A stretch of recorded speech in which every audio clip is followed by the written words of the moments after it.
오늘은 1절 마지막 부분에 보니까 인내로서 우리 앞에 당한 경주를 하며 라는 말씀이 있습니다. 그래서 믿음의 경주를 계속하라 라는 제목의 말씀으로 함께 은혜를 나누고자 합니다. 대개 성공하는 사람들을 보면 남보다 똑똑하다거나 남다른 재주가 있다거나 특별한 능력이 있어서라기보다는 보통 사람들한테서는 찾아보기 힘든 그 뛰어난 인내력을 가지고 있음을 알 수 있습니다. 그래서 인내와 노력과 땀 흘림을 통하여서 사람들은 성공하게 된다는 것입니다. 19세기 독일의 유명한 문학가인 그 괴테라는 사람이 있습니다. 괴테. 이 사람이 그 파우스트라는 그 문학 작품을 지었는데요. 장장 60여 년에 걸쳐서 그가 완성하였던 것입니다. 그가 그 문학책을 완성하기까지 긴 세월 동안 쓰고 지우고 다시 쓰고 다듬고 하여서 끝내는 독일 문학의 최고 걸작으로 평가되는 그 문학 작품을 완성하였던 것입니다. 동시대에 우리가 잘 아는 그 유명한 음악가 베토벤이 있습니다. 이 베토벤도 그의 교향곡 넘버 5, 심포니 넘버 5, 우리가 보통 운명이라고 하는데 그 운명 교향곡을 지음에 있어서 수년 동안 고치고 다듬고 또 다시 쓰고 그리하여서 그 전에 썼던 넘버 3 교향곡, 이 영웅이라는 교향곡 다음에 12년 만에 이 운명 교향곡을 완성하게 되었던 것입니다. 우리가 잘 알듯이 베토벤은 음악가로서 귀가 먹은 사람입니다. 귀가 들을 수 없는 그런 악조건 속에서도 그런 그 생각을 다듬고 고치고 또 다시 쓰고 그리하여서 참 불후의 명곡을 완성하였던 것입니다. 여러분, 많은 사람들은요, 인내하지 못하고 쉽게 포기합니다. 그만둡니다. 중단합니다. 그러나 우리가 복된 가정을, 복된 삶을 살아가고 그 가정을 이루기 위해서는 인내가 꼭 필요한 것입니다. 우리가 자녀를 낳고 그 자녀가 정말로 기둥 같은 인물을 만들기 위해서라도 우리에게는 인내가 필요한 것입니다. 생업을 잘 이끌어가기 위해서도 인내가 필요한 것입니다. 우리 모두에게 모든 영역에서 인내가 참는 것이 필요한 것입니다. 그래서 야고보서 1장 4절에 보아도 인내를 온전히 이루라 말씀하였습니다. 인내를 온전히 이루라. 시련과 연단은 인내를 만들어내고 성공한 사람들은 다 그 인내를 통하여서 만들어지는 것입니다. 여러분 인정하십니까? 본문 말씀은 당시 핍박과 박해로 신앙의 위기를 겪고 있었던 유대인 성도들에게 보낸 편지입니다. 우리가 잘 알듯이 주후 약 64년부터 이 네로 황제, 이 로마 황제인 네로 황제가 나와서 기독교인들을 핍박하였습니다. 극심한 박해였습니다. 그래서 그리스도인이라는 것이 밝혀지기만 하면 핍박을 당하고 고문을 당하고 채찍질을 당하고 심지어는 원형 경기장에 끌려가서 짐승밥이 되곤 하였던 것입니다. 이와 같은 박해가 있을 때 그 박해 초기에는 성도들이 이겨나가고 하였지만 시간이 지나면서 점점 두려워하고 지치고 고나여서 신앙을 포기하고 중단하고 그만두고 하나님을 저버리는 자, 하나님을 떠나는 자들이 생겨나기 시작했습니다.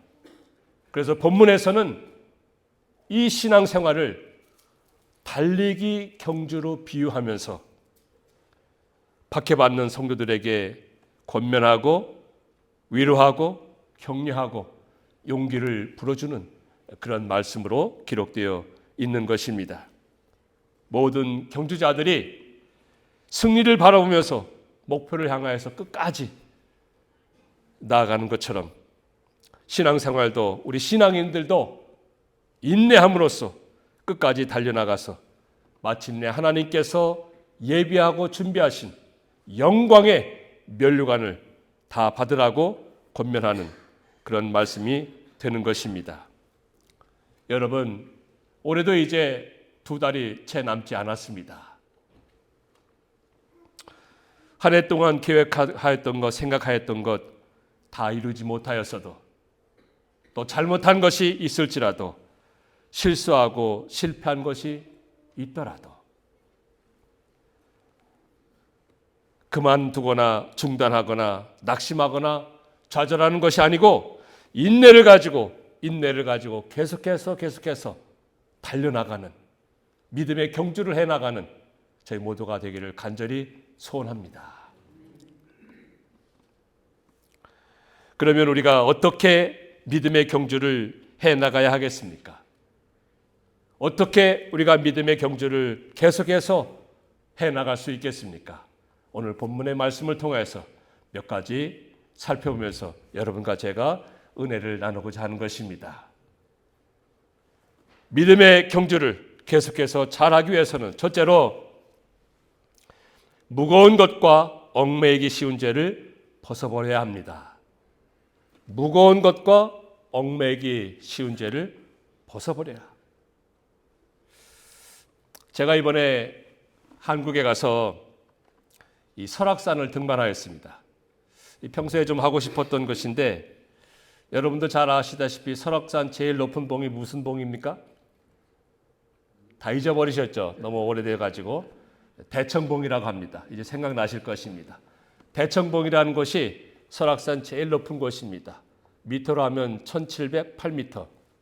여기 높은 산 로키 산맥이라든지 비하면 얼마 안 되지만 그래도 한국에서는 몇 번째 드는 그런 그 산 아니겠습니까? 아주 아름다운 그런 산입니다. 그래서 이제 단풍도 들고 그래서 과연 설악산이 어떤 산인가 해가지고 이제 등반을 하기로 하였습니다. 그래서 이제 그 버스를 타고 그 전날 속초를 갔습니다. 강원도 속초를 가서 거기에서 이제 호텔에서 하룻밤 자면서 이제 내일 아침에 이제 일찍 산을 등반해야 되겠다 이제 생각을 했습니다. 그런데 주변에 있는 몇몇 분들에게서 좀 이렇게 부정적인 이야기를 들었어요. 제 모습을 보니까 이 사람이 이렇게 설악산 등반할 것 같지는 않아 보였던 것 같습니다. 그 택시 운전 기사분도 그렇고 주변에서 같이 식사하던 분도 이렇게 설악산 올라가려고 좀 왔다 그랬더니 그 고개를 갸우뚱하면서 그거 쉽지 않을 것입니다 그러는 거예요. 제가 특별히 준비한 것이 사실은 없었습니다. 이 등산하려면 여러 가지 준비해 갖고 가는 것이 있더라고요. 첫째는 이제 등산화가 필요하고요, 또 무릎 보호대가 필요하고요, 이거 스틱이 필요하고요, 또 여러 가지 이제 장비가 있어야 되는 것입니다. 저는 아무것도 없어요. 그냥 평상시 입었던 그 바지에다가 셔츠 입고 이제 배낭 메고 이제 올라가겠다고 하니 제 모습을 보면서 가라고 올라가라고 해야 할지 말라고 해야 할지 이제 그런 목소리로 저에게 이제 말을 하였던 것입니다. 분명히 쉽지 않다는 것입니다. 근데 제가 이제 인터넷을 눌러 보니까 몇 군데 올라가는 루트가 있는데 평균 잡아서 한 9시간, 10시간 걸려요. 왕복. 상당한 거리입니다. 순전히 다 걸어 올라가야 되고 걸어 내려와야 되고 하루 종일 한 10시간 정도를 걷는다고 생각하니 그냥 평지를 걸어도 쉽지 않은 것인데 올라가고 내려오고. 근데 제가 10수년 전에 이 한라산을 등반한 적이 있었습니다. 그때도 아무것도 없이 그냥 올라갔다 왔으니 이번에도 그냥 아무것도 준비 안 해도 올라가겠거니 하고 갔는데 주변 몇몇 사람들이 이렇게 자신 있게 추천합니다라는 말씀을 못 하시더라고요. 그럼에도 불구하고 제가 마음 먹은 것이고 하고 싶었던 것이니 좀 해야겠는데 은근히 걱정은 사실은 됐습니다. 제가 설악산 처음 가는 것이고 과연 그 길이 어떨는지, 여러분들 한국에 그 등산하셨는지 모르겠지만 한국의 산들이 대개가 다 이런 그 수박만한 그 돌덩어리 산입니다. 돌덩어리 계단이에요. 끝까지 정상까지. 그 계단을 요 정도의 그 계단이 쭉 이렇게 올라가요. 그 바위를 계속 밟고 올라가는 거예요. 이게 쉬운 것이 아닙니다. 그러니까 등산화가 필요하고 무릎 보호대가 필요하고 이거 스틱이 필요하고 이게 다 필요하다고 하는 것이죠. 그래서 이제 가는데 그 전날 나름대로 제가 이제 준비는 해 간 것이 있는데 무엇인가면 제가 이제 백팩을 가지고 갔었는데 백팩에다가 이제 그곳에 도착할 때까지는 뭐 거기다 여러 가지 이제 옷도 좀 넣고 뭐 필요한 것도 다 넣었는데 설악산 올라가기 위해서는 다 뺐습니다. 다 빼고 백팩에다 뭐만 넣는가 하면은 예? 믿음이 좋으셔서 그런데 저는 그렇게까지는 못했습니다. 물이 필요해요. 이 물병이 이제 그 투리로 워터바를 있잖아요. 그거 이제 3개를 구입해서 3개를 넣고 또 정상에 가서 먹을 그 김밥을 이제 제가 한 2줄을 사려고 했는데 그 택시 기사분이 한 3줄 정도 필요할지 모릅니다. 그래서 3줄을 이제 새벽같이로 샀어요. 그리고 이제 과자, 쿠키 몇 개를 가지고 나머지는 없습니다. 이제 백을 이제 최소한 가볍게 해야 되니까. 그러고서는 올라가기를 시작했습니다. 새벽 6시에 거기 입구에 도착해 가지고 그때부터 올라가는 거예요. 그래서 내려오다 보니까 오후 4시, 5시가 된 거예요. 그러니까 이제 거의 9시간, 10시간 걸려서 왔는데 나중에 내려올 때 중간쯤에서는 다리가 떨어지질 않아요. 다리가 막 천근만근되고 이제 종아리도 아프고 무릎도 아프고 허벅지도 아프고 그래도 내려가야지 어떻게 합니까? 그래서 어쨌든지 그렇게 해서 대청봉까지 올라가서 잠깐 그곳에서 점심도 먹고 금방 또 내려와야 되니까 내려오긴 했는데 제가 왜 이 말씀을 드리는가 하면은 그 설악산 올라감에 있어서 모든 무거운 것을 다 내려놔야 합니다. 다 내려놔야 돼. 그래서 백팩에도 꼭 필요한 것만 가지고 올라갔던 것입니다. 그렇지 않으면 올라가는데 방해가 되고 지장이 되고 짐이 되고 중간에 포기하게 되고 중단하게 되는 것입니다. 마찬가지로 신앙생활에서도 이 달리기라고 했는데 이 경주함에 있어서 모든 무거운 것과 얽매이기 쉬운 죄를 다 벗어버려야 하는 것입니다. 이것을 짊어지고 이것을 가지고 달리기를 잘할 수는 없는 것입니다. 그래서 달리기 할 때도 보통 보면 어떻습니까? 대개 다 러닝 셔츠나 러닝 그 팬츠 입고 뛰지 뭐 이렇게 두꺼운 코트 입고 뛰는 사람 한 사람도 없습니다. 신앙생활도 마찬가지인 것입니다. 무거운 거 다 내려놓아야 되고 벗어버려야 되고 얽매이기 쉬운 죄 다 벗어놓아야 하는 것입니다. 그럼 무거운 것이 무엇인가? 우리 신앙생활함에 있어서 무엇이 무거운 것이 되겠습니까? 무거운 것이라고 하는 것은 물질을 사랑하는 마음이 무거운 것입니다. 물질을 사랑하는 마음, 또 세상에 애착을 갖는 그 마음, 그것이 신앙의 경주를 함에 있어서 무거운 거예요. 이것을 요한일서 2장 16절에 보니까 육신의 정욕, 안목의 정욕, 이생의 자랑으로 표현하고 있습니다. 이 세상에서 모든 육신의 정욕, 안목의 정욕, 이생의 자랑은 신앙의 경주에 있어서 다 지장을 주고 방해가 되는 것이니 이것을 벗어버리라는 것입니다. 또한 마태복음에 보니까 살아가는 데 있어서 먹을 것, 마실 것, 입을 것 이것을 먼저 추구하는 것이 오늘 말씀에서 무거운 것이 되겠습니다. 먹을 것, 마실 것, 입을 것 세상을 살아감에 있어서 필요합니다. 그러나 먼저 이것을 추구하는 것, 먼저 이것을 따라가는 것, 그것은 하나님 말씀에 보기에 무거운 것이니 이 모든 것을 다 내려놓으라는 것입니다. 그래야 우리가 신앙의 경주를, 다른 박질을 잘할 수 있게 되는 것입니다. 그러면 얽매이기 쉬운 죄는 무엇이 되겠습니까? 얽매이기 쉬운 죄도 다 벗어버리라고 하였는데, 얽매이기 쉬운 죄라고 하는 것은 개인적으로 특별히 연약한 부분이 있습니다. 저도 그렇고요. 여러분 한 분 한 분도 곰곰이 생각해 볼 때, 나는 이런 면에 좀 약한 부분이 있다.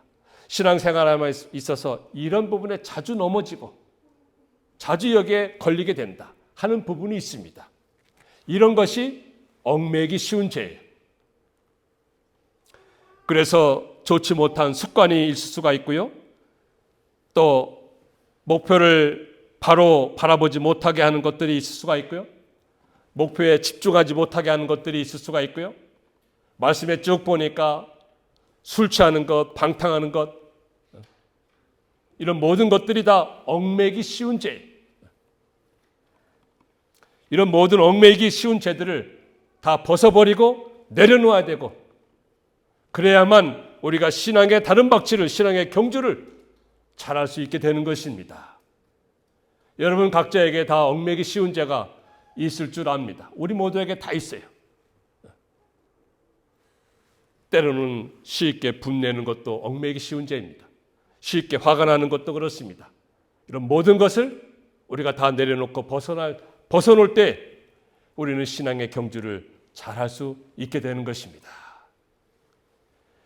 에베소서 4장 22절에 보니까 너희는 유혹의 욕심을 따라 썩어져가는 구습을 따르는 옛사람을 벗어버리고 오직 심령으로 새롭게 되어서 하나님을 따라서 의와 진리의 거룩함으로 지으심을 받은 새 사람을 입으라 하였습니다.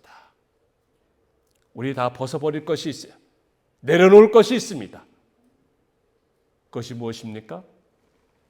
모든 무거운 것과 얽매이기 쉬운 죄, 이것을 다 벗어놓고 내려놓고 거기에서 다듬어지고 만들어져야 우리가 믿음의 경주를 잘할 수 있게 됨을 믿으시기 바랍니다. 두 번째로 믿음의 경주를 잘하기 위해서는 인내로서 경주해야 합니다. 인내. 자, 달리기 경주를 함에 있어서 특별히 여러분들 마라톤 한다고 생각해 봅시다. 이 마라톤에서 제일 요구되는 것은 인내입니다. 인내하지 않으면 중간에 포기할 수밖에 없어요. 그만둘 수밖에 없어요. 뒤로 처지게 되고 결국에는 부끄러움을 당하게 되는 것입니다.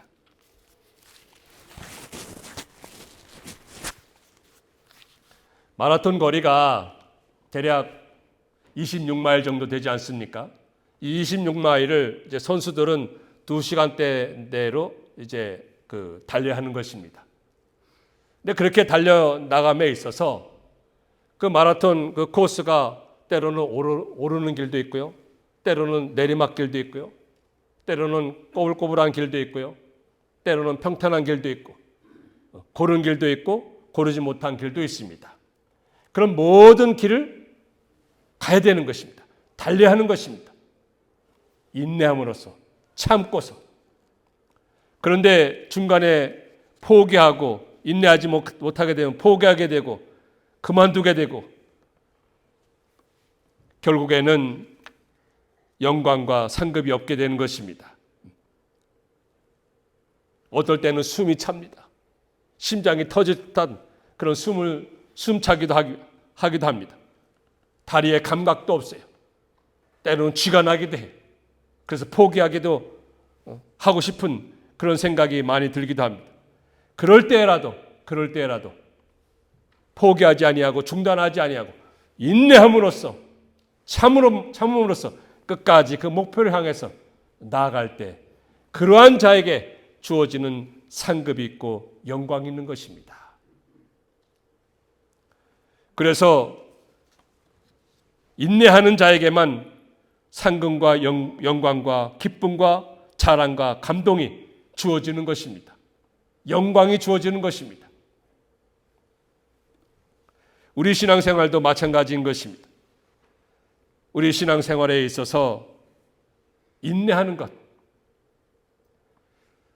신앙생활할 때 올라가는 것과 같은 것, 또 내려가는 것과 같은 것, 꼬불꼬불한 것, 또 고든 것 등등의 그 신앙의 경주를 해나감에 있어서 때로는 포기하고 싶을 때도 있을 것입니다. 중단하고 싶을 때도 있을 것입니다. 그러나 이런 모든 것에서 우리는 인내하고 참고 나가야 하는 것입니다. 신앙생활은요, 우리 인생에 있어서 가장 중요한 일이고 핵심인 것입니다. 그렇기 때문에 신앙생활이 빠진 우리 인생은 별 의미가 없습니다. 가치가 없습니다. 헛 인생이 되는 것입니다. 우리 인생을 아무리 80년, 90년 산다 한들 신앙생활이 없다, 신앙생활을 중단한다, 그것은 별 의미가 없다는 것입니다. 하나님 앞에서 의미가 없어요. 그만큼 우리가 신앙생활에 있어서 우리 인생에 있어서 신앙생활은 중요한 것인데, 그 신앙생활을 함에 있어서 때로는 어려움을 만나기도 합니다. 오르막길도 만나기도 합니다. 때로는 내려가기도 합니다. 낮아지기도 합니다. 울퉁불퉁하기도 합니다. 고르기도 합니다. 그러나 이 모든 것에서 우리는 인내해야 되는 것입니다. 참고 나가는 것입니다. 그리할 때 우리 주님께서 예비하신 그 상급이 있고 영광이 있고 기쁨이 있고 자랑이 있고 인내하는 자에게 주어지는 것, 우리는 이 모든 것을 바라보면서 소망하면서 참고 나가야 하는 것입니다. 그래서 야고보서 5장 7절에 보니까 그러므로 형제들아 주의 강림하시기까지 길이 참으라 하였습니다. 길이 참으라. 농부가 땅에서 나는 귀한 열매를 바라고 길이 참아 이른 비와 늦은 비를 기다리라니 너희도 길이 참고 마음을 굳게 하라.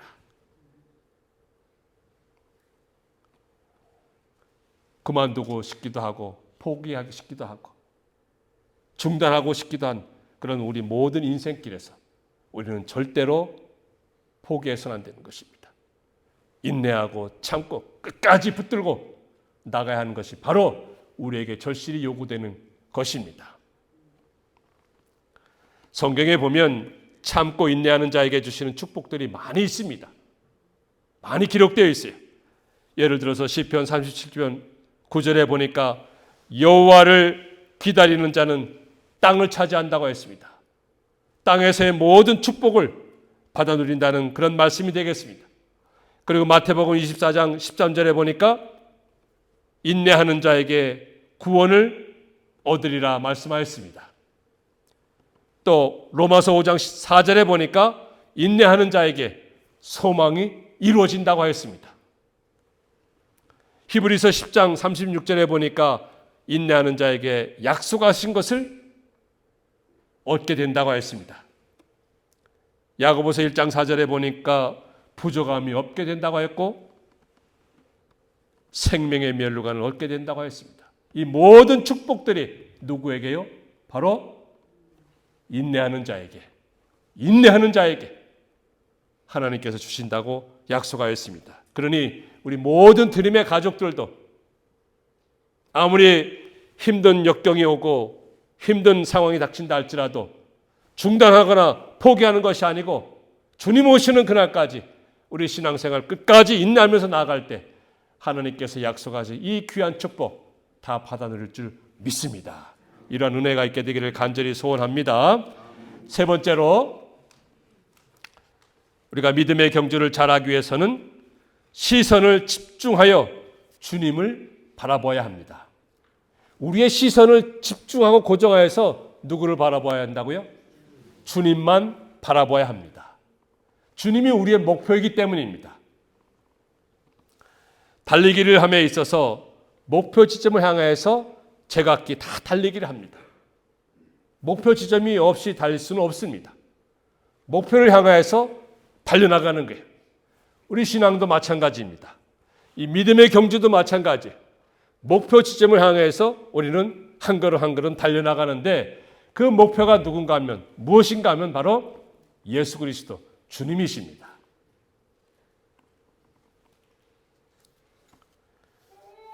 주님을 향하여서 우리가 한 걸음 한 걸음 나아가는 것입니다. 왜냐하면 우리 예수님께서는 주님께서는 믿음의 주여 온전케 하시는 이시라고 했기 때문입니다. 우리 신앙생활을 온전케 하시는 분이 우리의 믿음을 온전케 하시는 분이 누구신가 하면 바로 예수 그리스도 주님이십니다.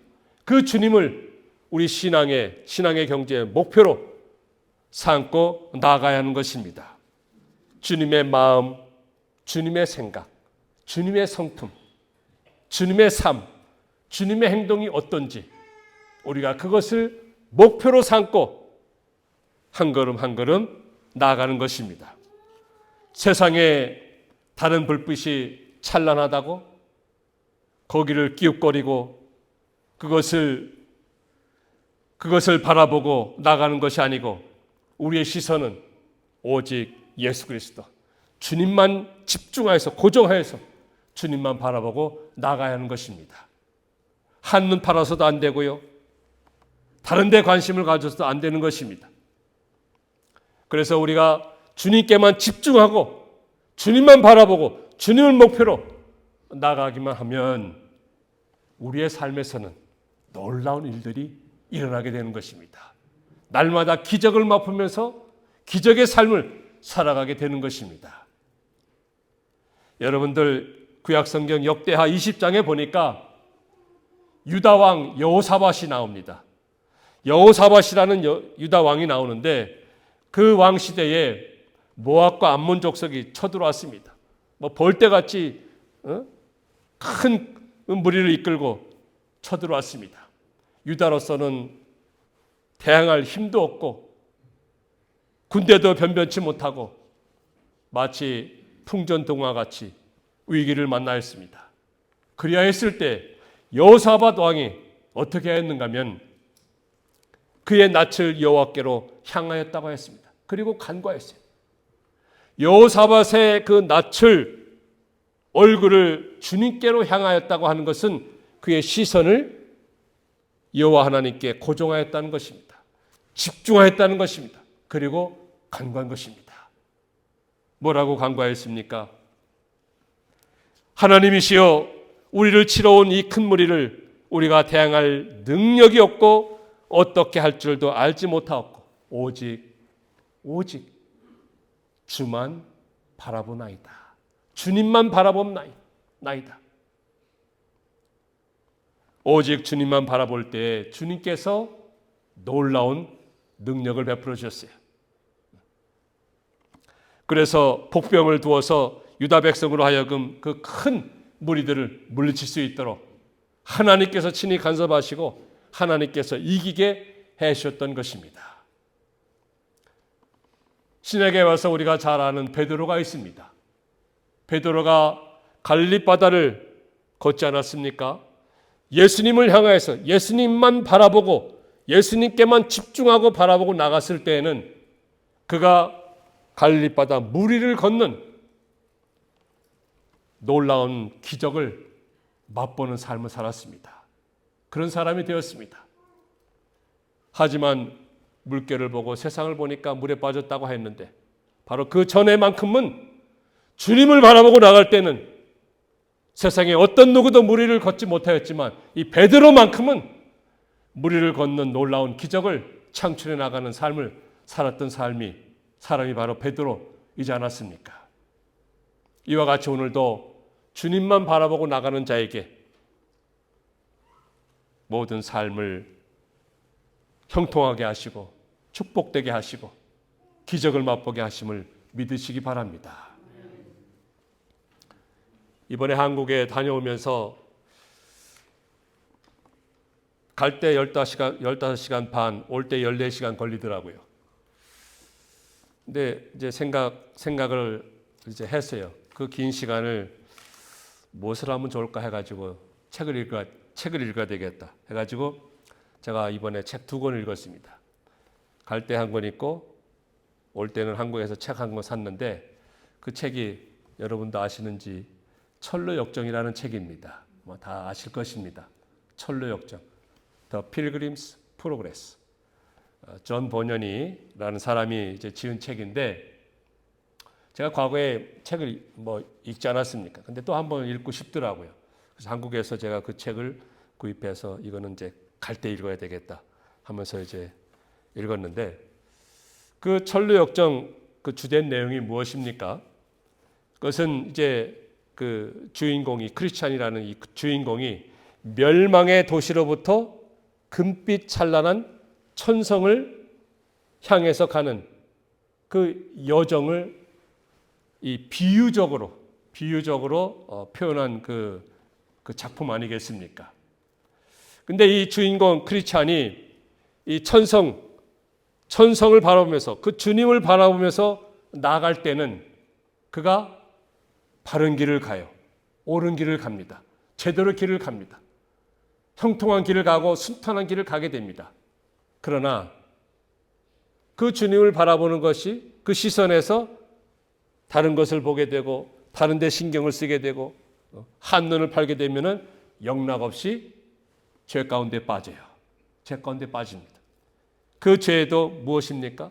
이 다 비유적으로 나온 것인데, 허례라는 죄, 위선이라는 죄, 허영, 욕망이라는 죄, 교만, 거만, 완고, 절망, 불신, 무지, 배반 등등으로 해가지고 다 그가 그런데 빠지게 되고, 그 가운데서도 다시금 일어나서 이래 천성을 향해서 한 걸음 한 걸음 또 나아가는 그런 그 책이 철로 역정이라는 책인데, 성경 다음으로 많이 읽혀진 책이라고 하는 것이 바로 이 철로 역정입니다. 그 주인공이 천성에 있는 그 주님을 바라보지 못하고 그 천성을 향해서 나아가지 못하고 세상에 한눈 팔고 다른 데 바라보고 나아갈 때는 영락없이 이와 같은 죄악에 빠지게 되고 거기서 허우적대는 인생을 살게 된다는 것입니다. 하지만 다시금 거기에서 주님의 은혜로 말미암아서 주님을 바라보고 바른 길을 걸어갈 때는 주님께서 다시 이끌고 나아가는 그러한 모습을 보게 되는 것입니다. 여러분, 우리가 천성을 향하여서 주님을 바라보면서 나아갈 때 우리도 똑같습니다. 주님을 바라보다가도 세상으로 한눈을 팔게 되고 다른 것을 바라보게 되면은 우리도 넘어지게 되고 허우적거리는 인생을 살 수밖에 없고 낭패를 보고 좌절하게 되고 죄 가운데 빠질 수밖에 없습니다.